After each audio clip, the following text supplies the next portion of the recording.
Greetings and a heartfelt welcome. I'm Esther Buerki, the passionate author of Living Without Fear, a book that has touched many lives, and the co-creator of the Amazon bestseller Inspired Journeys. If you're here to explore a world of new possibilities and find inspiration, you're absolutely in the right place. If today's episode resonates with you or someone you know, please share it. Let's spread the message of hope together. Don't forget to subscribe to my newsletter, join me on YouTube, and if you find value in this podcast, I'd be so grateful if you could leave a review and sprinkle some stars on your favorite platform. Your support means the world to me, and I'm deeply thankful for each of you. And today, I'm so excited to have Katja Pischel with me. She is the Managing Director of Bridge Builder for Change and Germany's top personal branding expert for female leaders in tech. A mountain and nature lover, she splits her time between Germany and Colorado.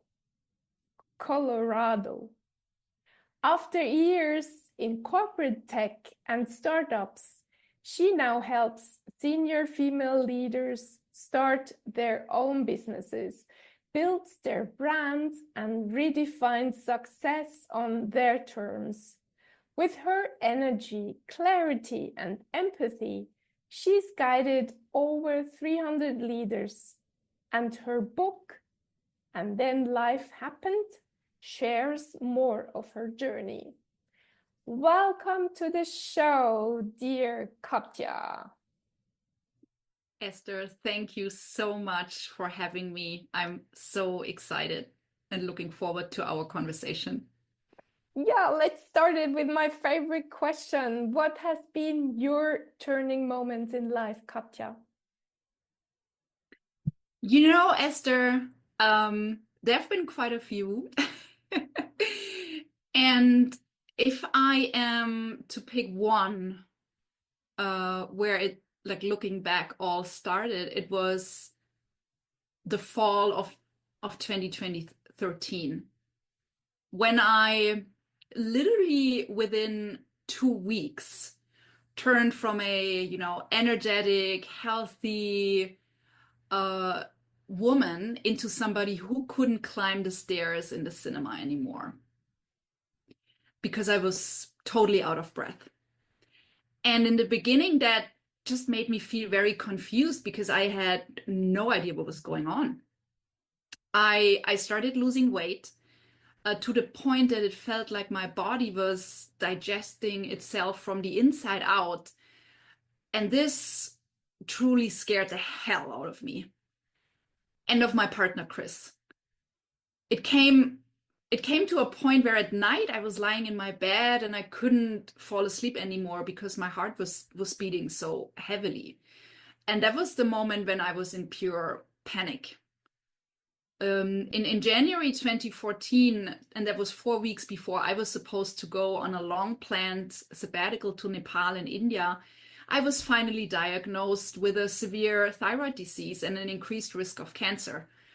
And I see myself sitting in my doctor's practice in the town of Munich, and she wanted to get surgery for me right away, and she wanted me to cancel my trip. So here I was, sawing my dream of traveling Asia going up in smoke. And in that very moment, everything inside of me screamed, no, this is not happening. I'm going to Nepal and I will make a deal with myself. I'll, take the time to find out what lesson I was supposed to learn out of that experience. And this is what I did. I went to Nepal, and a few weeks later, I was sitting at a wonderful mountain lake overlooking the divine Annapurna Himalayan mountain range. And in that moment, I took two very conscious decisions. Number one, life is short. and I have no more time to waste. And number two, from now on, I will make no more compromises when it comes to my life and work, and I will only do what truly inspires me. So I took the time to, yeah, to find answers to some very deep questions. Who am I? What do I stand for? What do I really want to do with the rest of my career and life? And looking back, that was the very first step into starting my own business, even though I still spent another 4 years at Microsoft back then. Hmm. So that was the compromise. Maybe that was the compromise, but looking back at also those last 4 years became an integral part of my journey, because I, like, from a career perspective, I leveraged them to only accept roles that were a match with my bigger vision of becoming an entrepreneur. And also from a private perspective, I had some more lessons to learn before I actually started my business at the beginning of 2019. Wow. Tell me more, Katja. Which lessons? As I said, when that time in Nepal really turned my whole life upside down. I would say, like, 1 year after, everything, like literally everything, had changed. It brought me a new job, and it brought me right into the leadership team of Microsoft Germany. It made me start a part-time study. I became a certified organizational development expert, and later on a coach. It made me start my non-for-profit organization that I had been running for 10 years, where we supported children in Nepal. It brought me my husband, because no kidding, when I came back from my sabbatical, he proposed to me on Munich airport. But most importantly, and that's one of the key lessons of my life, trusting my intuition. Because back then at my doctor's practice, I said, no, I'm not going to have surgery. And it turned out that I never needed one, because after only like 6 months, I was off any medication, no surgery needed. So yeah, trusting my intuition and my gut feeling. Beautiful, Katja. And then, yeah, you learned at Microsoft another 4 years. What was it there? What you needed to learn? It was in 2016. Like, I mean, I had fully, as I said, I had fully recovered from a health perspective. But then it hit my husband. And he was, in the fall of 2016, he was diagnosed with severe depression. And that was another turning point. While in the beginning, I didn't really understand what that meant. Looking back, it changed our whole life. And it was really bad. And when we were in it for, let's say, about a year, I realized, oh my God, this is not ending anytime soon. It's just not. It was just clear it would take more time for him to get back to to get back on. I was supposed to say to get back on track, but this is not what I meant. I meant, to become healthy again. So again, that was a turning point for me, because, I could have defined his illness my whole life and our whole life, or not. And I chose very consciously the later option. I have dreamt of starting my own business ever since I was working for a startup in my early 20s. I have been working for a startup company that eventually has been sold to SAP for $15 billion. Unfortunately, only 15 years after I had left, that would have been something.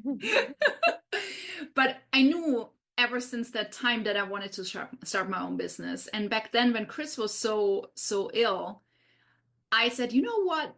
I mean, what else can happen? I'm just, I will just go for it. So I decided in early 2018, I decided that I would quit my like super successful corporate career by the end of 2018. So I kind of mentally prepared myself to hand in my resignation in the summer. And 4 weeks earlier, my boss came to me and told me, well, Katja, I'm really sorry, but there has been a big restructuring and your job has been made redundant. Um, do you could apply for other roles or sign a contract. So I left Microsoft in the end with a nice severance package, which was like turned out to be like the perfect start, right, for my own business. Yeah. And again, the same lesson, right? Trust your intuition because it told me, hey, it's time to leave. It's time to move on. There is no more time to waste. I hardly had any influence on how Chris was doing.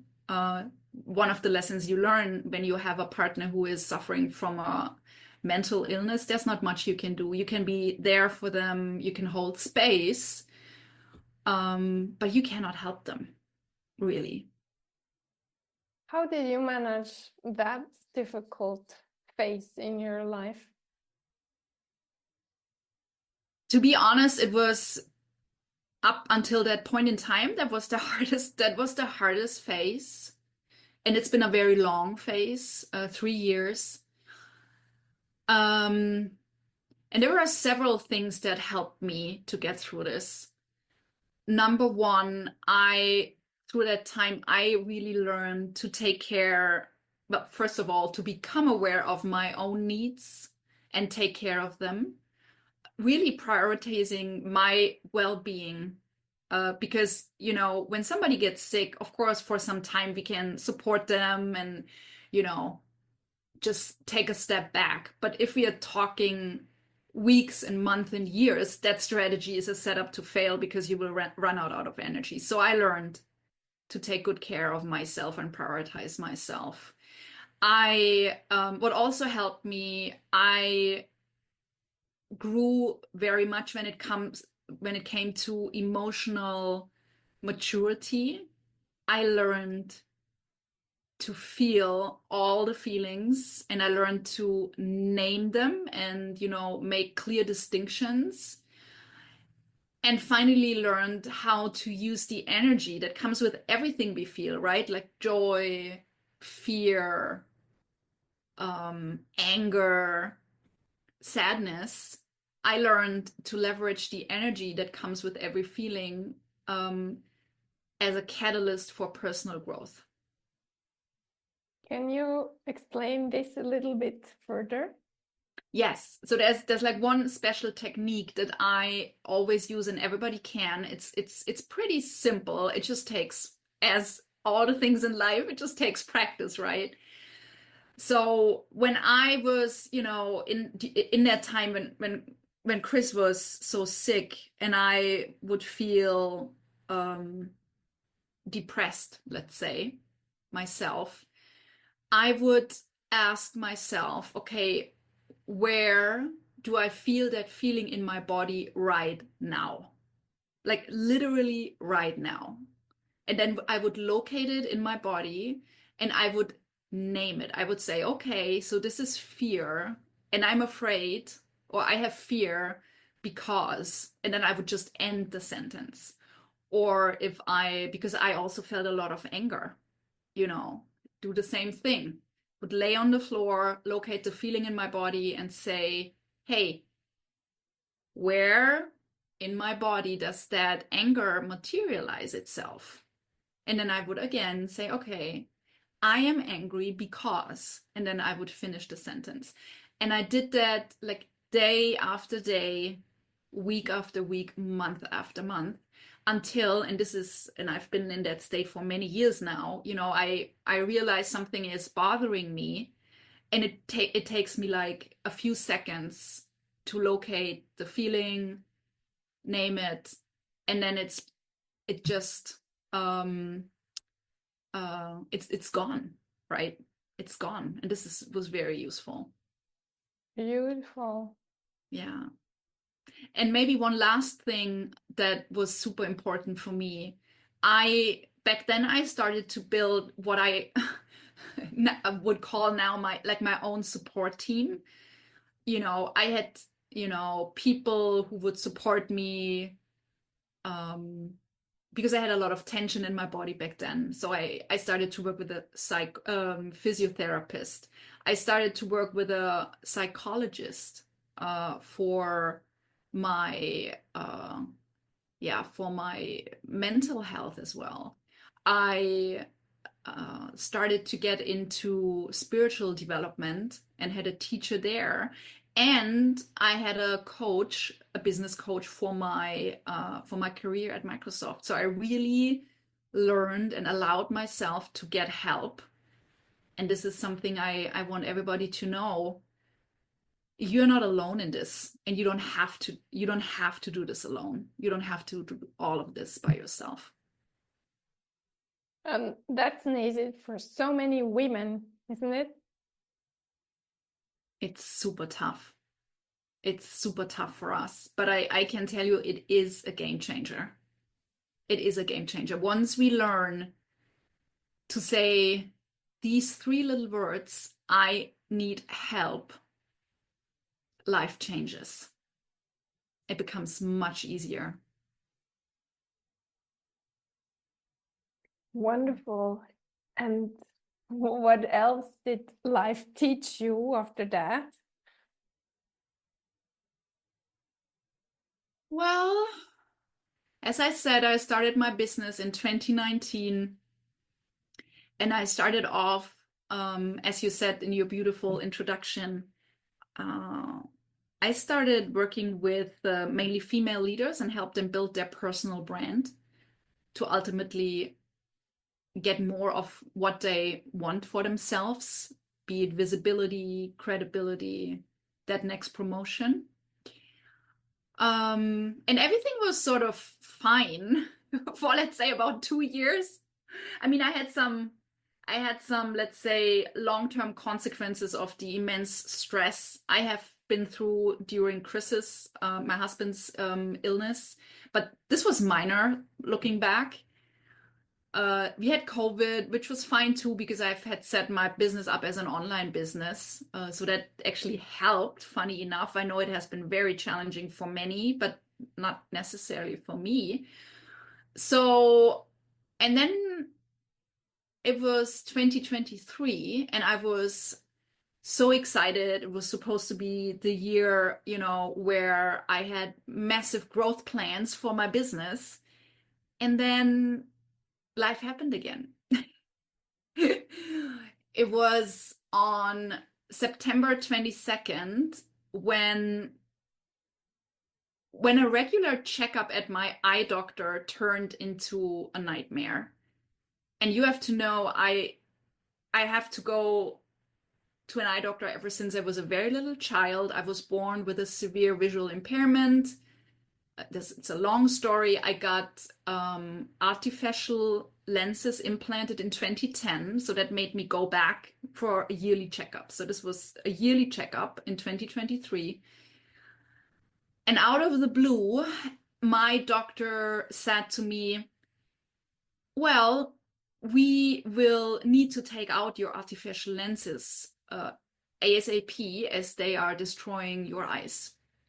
And if we don't act fast, you will lose your eyesight. And by the way, you will need corneal transplantation at some point in the future. I mean, I was sitting there, and my first reaction was, oh shit, this is going to have a massive impact on my business and my life. And the second reaction was, I need to write a book about this. And the title starts with, and then life happened.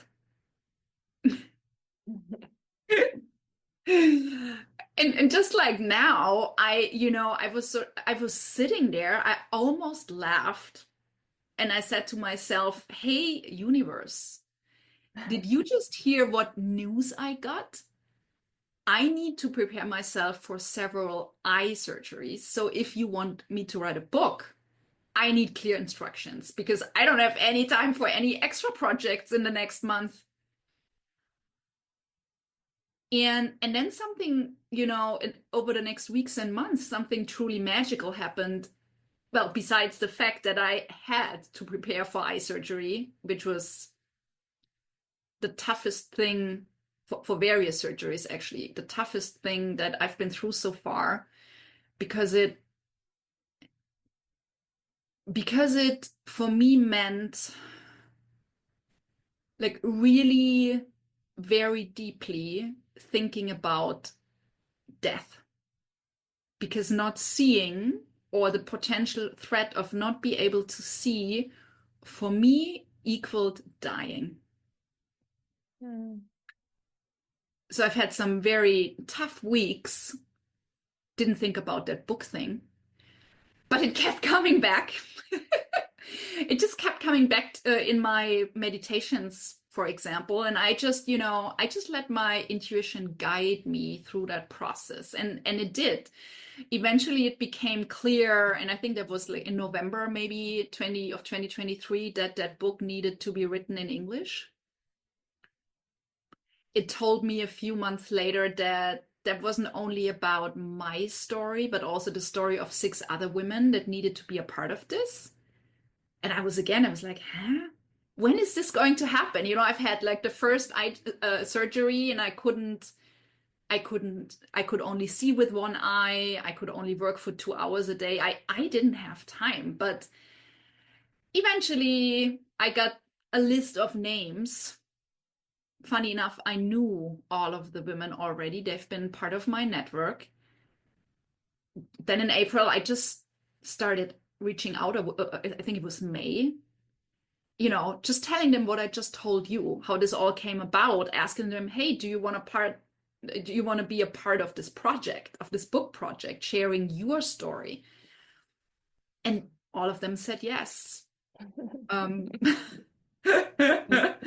So I started writing the book in July of 2024 in Colorado when I was visiting my sister. Finished it by the end of November. And since early February of 2025, it is available on Amazon. Crazy story, isn't it? Amazing. It has to be born. It was meant to be. Yes, I feel the same way. Yeah. Oh, wonderful. And how about the other women? Just maybe a few words, the other stories. Yes. Well, all of them are incredible female leaders and founders. And all of them were one way or the other navigating a major health crisis that either impacted them themselves or impacted someone they loved, like a child or a partner as well, or their parents. Yeah. So in a nutshell, life happened to them as well, right? So beautiful. And how about your eyesight, Katja? It's okay. It will never be what it used to be. But right now I am content.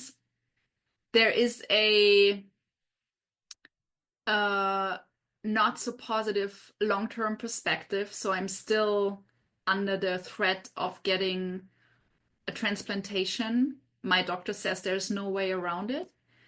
And I say, I hear that, and we will see what happens. I mean, one of the things that I really learned in my health, like 10-year health journey, is something I call radical acceptance. You know, while we hardly have any influence on the curveballs life throws us, I am a strong believer that we always have a choice around how we react to them. And by that, I mean focusing our energy and our efforts on the things we can control rather than the ones that are simply beyond our control. And because what I learned is the more we fight reality, the greater the pain becomes emotionally, mentally, and oftentimes also physically. And to be, yeah, I always say to be both successful and content. I am convinced that that concept of radical acceptance is best complemented by learning to redefine what success and happiness mean to you. Because again, we cannot influence what other people think, say, or do, and we never will. And once we have learned to accept this fundamental truth, we can finally stop comparing ourselves to others. And we can finally let go of meeting that, let's say, you know, external traditional markers of success. And instead, we start building our own markers of success for our businesses, the relationships we have with our children or partners, our careers, and ultimately our lives. And with that comes an indescribable amount of freedom and calm. And I find that very attractive. Mm. So beautiful. So beautiful, Katja. Thank you so much for sharing. Is there one last word you would like to give to our audience? Yes. Don't be so hard on yourself. Treat yourself with the same compassion, gentleness, and grace you would your best friend. Thank you. Thank you so much, Katja. Thank you for having me. And thank you, dear listener, for spending your precious time with us today. And in case you feel worthless and nobody seems to like you, we tell you, you're amazing, we love you, and you are a gift to everyone who crosses your path. And please tell yourself these sentences over and over again. Have an amazing day, and I'll talk to you